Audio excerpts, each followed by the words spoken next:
मो शिशिर कुमार दास पटामुंडी ब्लॉक मदनपुर का बहुत दिन पूर्वर माँ ये जो प्रसाद आम देखुचे जराजीर्ण अवस्था वर्तमान ग्रामवासी अक्लांत उद्यम एवं सर्वोदय व्यक्ति मान बदान्य साहाय्य द्वारा यही भव्य प्रसादर निर्माण कार्य संपूर्ण होइछि। आज जो पवित्र तिथि यही तिथि आज यह परिपूर्णता लाभ कला।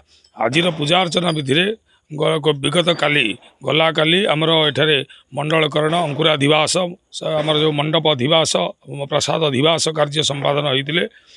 आज सका सूर्योदय कार्य समापन सूर्योदय पर जलयात्रा विधि वाद्य घोष एवं महामहोत्सव सहित आमर जलयात्रा कार्य समापन हेले। तत्पर सूर्य पूजा गो पूजा गुरु पूजा एवं इत्यादि पूजा अर्चना कार्य समापन हेले। तत्पर महादेवी को निजर स्थान को आने महास्नान व्यवस्था कराई। महास्नान पर देवी आसिले मंडप को मंडप राज महा उपचार पूजा समापन पर देवी उद्देश्य जो मूल मंत्र आहुति प्रदान करागले। तत्पर देवी शुभ लग्न सिंहासन आरोहण कले।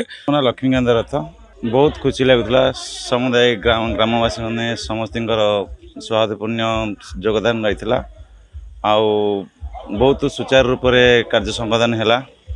माँ जो अवस्था थे 10 मास प्रायतः 12 मास है तो से अवस्था आज जो आप माँ का जो भव्य मंदिर होती नूतन मंदिर से आसिले माँ स्थापित हेले जेहेतु मो हाथ में स्थापित होती बहुत निजक भी धन्य मन करुँची बहुत खुशी लगुच समस्त भी खुशी लगुच समस्ते खुशी अच्छा।